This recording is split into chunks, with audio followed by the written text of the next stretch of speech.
अमित और रीना एक दूसरे से बहुत प्यार करते थे। एक दिन अमित की दादी लता की तबीयत बहुत खराब हो जाती है। दादी, आप चिंता मत कीजिए, आप जल्द ही ठीक हो जाओगी। कहाँ से ठीक हो जाऊंगी मुन्ना, मेरा एक पैर तो वैसे भी कब्र में जा चुका है, लेकिन मरने से पहले मेरी एक आखिरी ख्वाहिश है, और वो है तेरी शादी होते हुए देखना। अरे दादी, ये आप क्या कह रही हो? मैं अभी शादी के लिए तैयार नहीं हूँ। अरे मुन्ना, अभी शादी नहीं करेगा तो क्या बुढ़ापे में करेगा क्या? अमित बेटा, माँ जी एकदम सही कह रही है। अब तुम्हारी शादी की उम्र हो गई है, और तुम्हारी दादी की आखिरी इच्छा तुम पूरी नहीं करोगे क्या? हाँ बेटा, तुम और रीना एक दूसरे के कितने अच्छे दोस्त हो। रीना से बेहतर लड़की तुम्हारे लिए तो कोई हो ही नहीं सकती। कुंती बहू, कल ही पंडित जी को बुलाकर शादी का मुहूर्त पक्का करवा ले। अमित अब दुविधा में पड़ जाता है। वो बाद में अपने माता पिता से अकेले में मिलता है। तभी वहां पर रीना भी मौजूद होती है। वो उन्हें कहता है, माँ, पापा, मैं और रीना एक दूसरे से बहुत प्यार करते हैं, लेकिन हम दोनों ये शादी नहीं करना चाहते।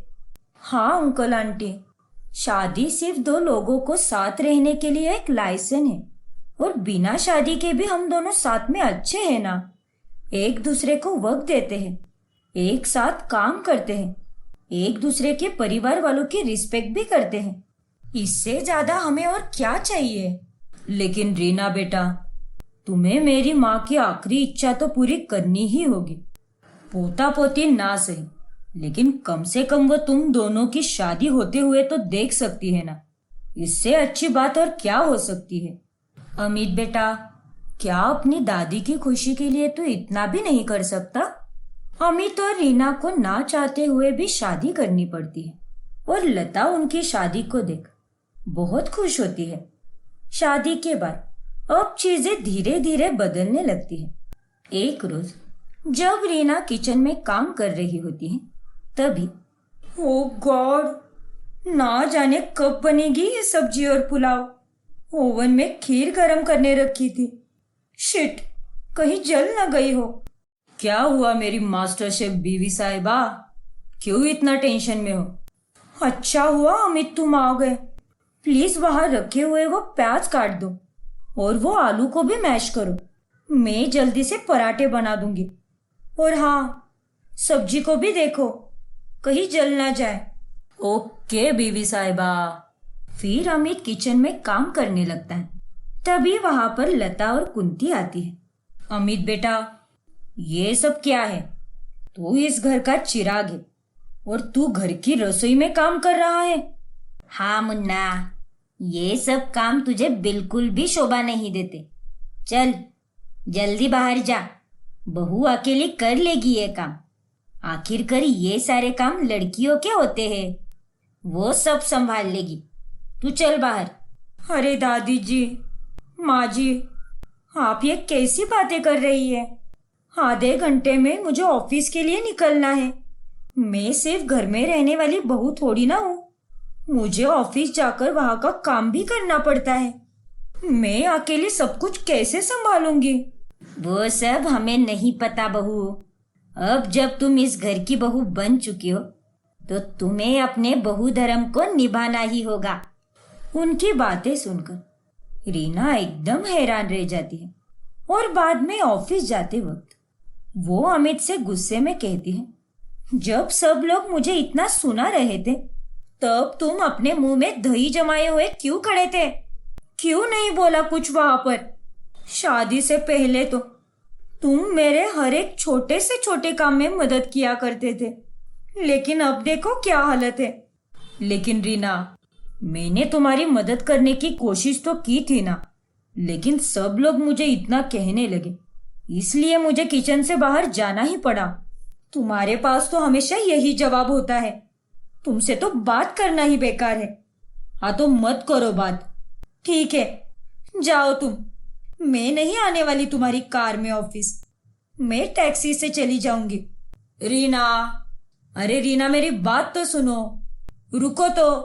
फिर रीना टैक्सी में बैठकर चली जाती है। इस तरह अब शादी के बाद रीना और अमित के रिश्ते में दरारें आनी शुरू होती है। एक दिन जब घर में मेहमान आते हैं, तब वो रीना को जीन्स टॉप पहने हुए देखकर बातें बनाने लगते हैं।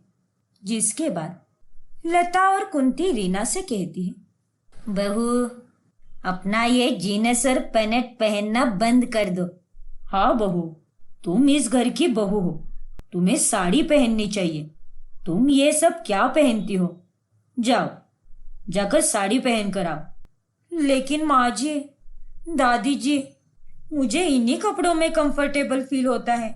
मुझे घर और बाहर दोनों जगह ढेरों काम होते हैं। अमित, अब तुम ही समझाओ यार इन्हें। रीना, हर एक छोटी सी छोटी बात मुझसे मत कहा करो यार। अब जब माँ और दादी तुमसे इतना कह रही है तो मान लो ना उनकी बात। मैं बहुत थक चुका हूँ, मेरा खाना रूम में ही लगा दो आज।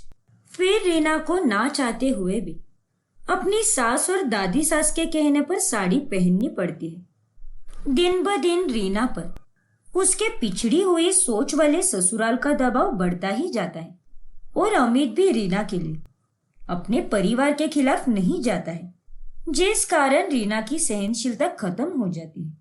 रीना बहू, तुम्हें तुम्हारे काम को छोड़ना होगा, क्योंकि तुम अपने काम के कारण घर गृहस्थी को अच्छे से संभाल नहीं पाती हो। बस दादी, बस, बहुत सुन और सहन लिया मैंने आप सबका। अब मुझसे और नहीं होगा। मैं इतनी पाबंदियों में नहीं रह सकती। रीना, मुझे माफ कर दो। अमित, मैं तुमसे बहुत प्यार करती हूँ और मैं ये देख सकती हूँ कि तुम मुझ में और अपने परिवार के बीच पिसते जा रहे हो और इसी कारण हम दोनों के रिश्ते में भी दरारें आ रही है। इसीलिए मैं ये घर छोड़कर जा रही हूँ। क्या? हाँ, मैंने और अमित ने आप लोगों को पहले ही कहा था कि हम शादी के लिए तैयार नहीं है, लेकिन आप लोगों ने हमारी बात नहीं सुनी। शादी एक ऐसा बंधन होता है जो दो लोगों के परिवारों को एक साथ जोड़ता है, लेकिन आप लोगों ने हमारी शादी करके हम दोनों को ही अलग कर दिया। माफ करना माँ पापा, लेकिन रीना बिल्कुल सही कह रही है। दादी, हमने आपके कहने पर आपकी आखिरी इच्छा पूरी की, लेकिन उसके बदले में हम दोनों के रिश्ते में ही तकरार आ गई। मैंने बहुत सोचा, लेकिन मैं ऐसी जगह पर और ऐसे रिश्ते में नहीं रह सकती जहां पर अपनी मर्जी से कुछ किया भी ना जा सके और जहां पर रोज मनमुटाव होते हो।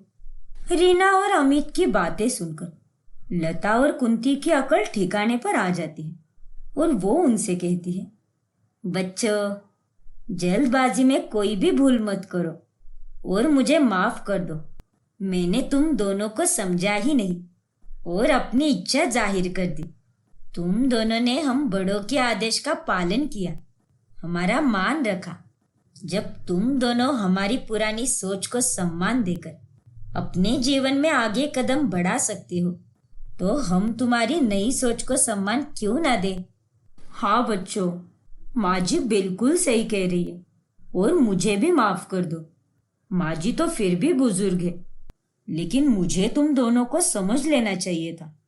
बच्चों, तुम दोनों को अलग होने की कोई जरूरत नहीं है, क्योंकि आज अभी इसी वक्त मैं तुम्हें वचन देती हूँ कि आज से इस घर में रीना बहू को कोई भी रोक टोक नहीं करेगा और तुम दोनों को जैसे जीना है, जैसे रिश्ता आगे बढ़ाना है, तुम बढ़ा सकते हो बेटा।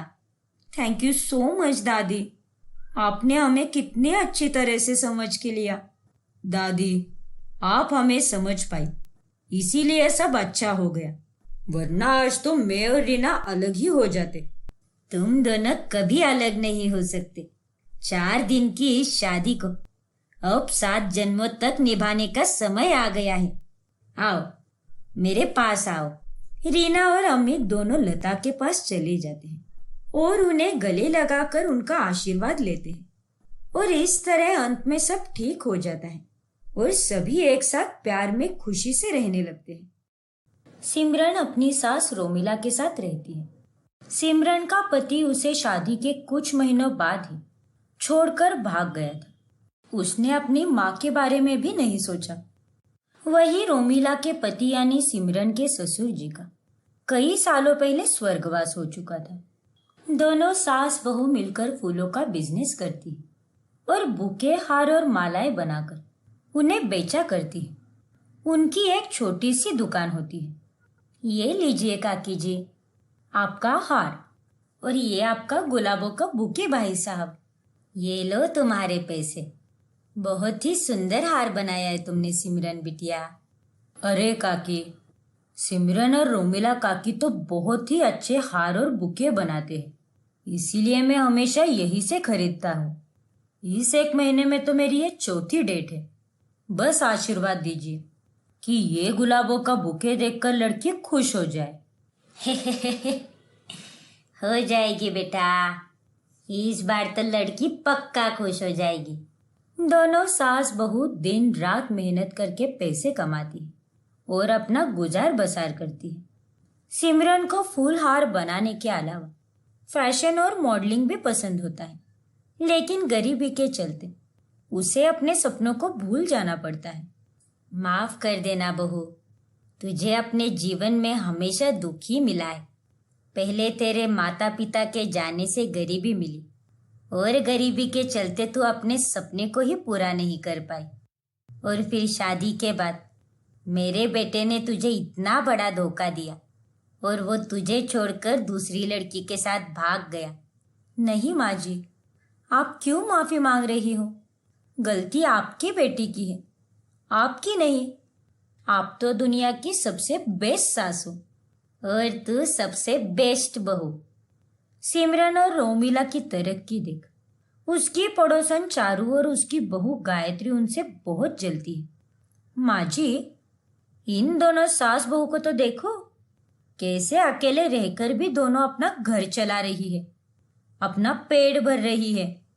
हाँ बहू, इन दोनों को देखकर मुझे बहुत गुस्सा आता है। एक दिन सिमरन और रोमिला जब बाजार में कुछ सामान खरीदने जाते हैं, तभी वो दोनों वहां पर एक पोस्टर लगा हुआ देखते हैं, जिसमें लिखा होता है fashion model of the year 2023, इस साल का सबसे बड़ा इवेंट, वो भी हमारी कॉलोनी में। वाह वाह वाह, जीतने वाले को मिलेंगे पूरे 5 लाख रुपए। अरे वाह, ये तो बहुत ही सुनहरा मौका है बहू। लेकिन अफसोस, मैं इस फैशन शो कंपटीशन में भाग ही नहीं ले पाऊंगी माँ जी, क्योंकि हमारे पास इतने पैसे कहाँ कि हम एक खूबसूरत सा ड्रेस खरीद सके। अरे सिमरन बहू, तू मन छोटा क्यों करती है? तेरी सास है ना, मैं पैसों का जुगाड़ करके एक सुंदर सा ड्रेस बनाऊंगी, जिसे पहनकर तू एकदम बढ़िया दिखेगी। नहीं माँ जी, आप ऐसा कुछ नहीं करोगी। खामखा मेरे कारण आप परेशानी क्यों मोड़ ले रही हो?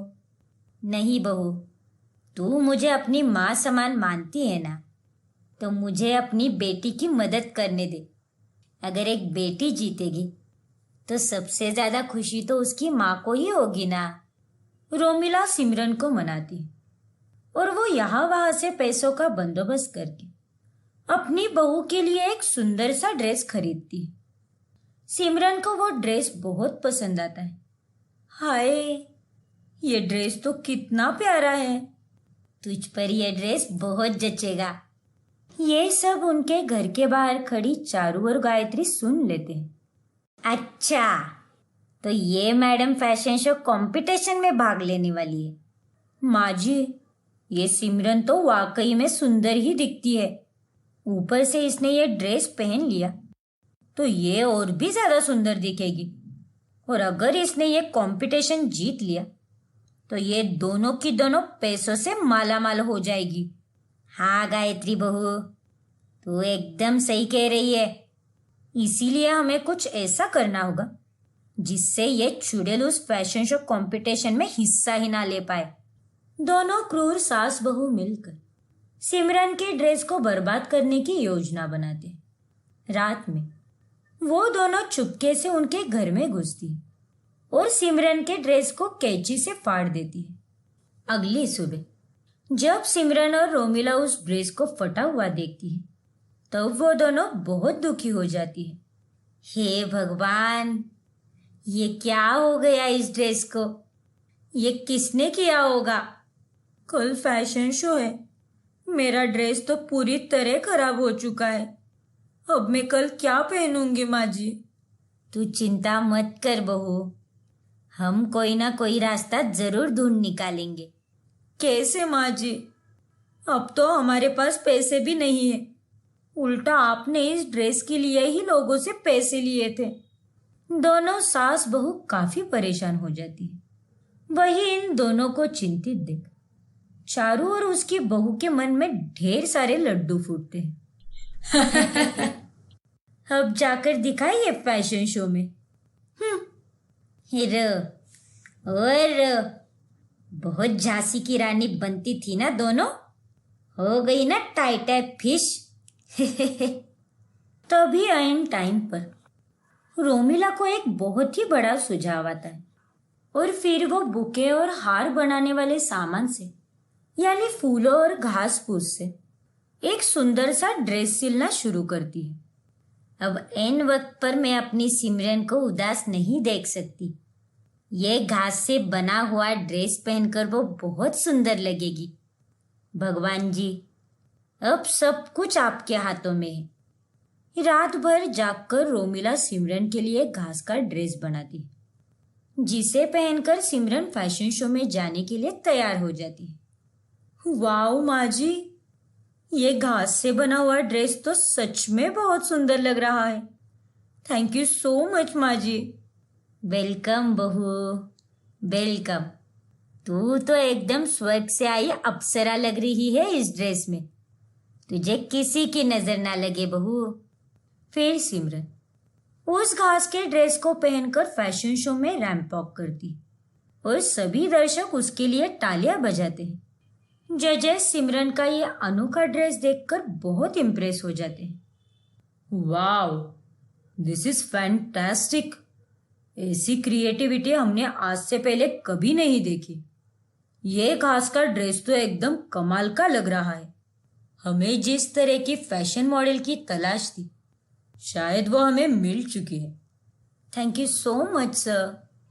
तुम्हारा ये यूनिक घास फूस और फूल पत्ती से बना हुआ ड्रेस, तुम्हारा वॉक, तुम्हारे एक्सप्रेशन और तुम्हारा confidence, everything was top notch. इसी के साथ सिमरन उस फैशन शो कंपटीशन की विनर बन जाती है। ये सब देख चारू और गायत्री के होश उड़ जाते हैं। सिमरन को 5 लाख रुपए का इनाम भी मिलता है।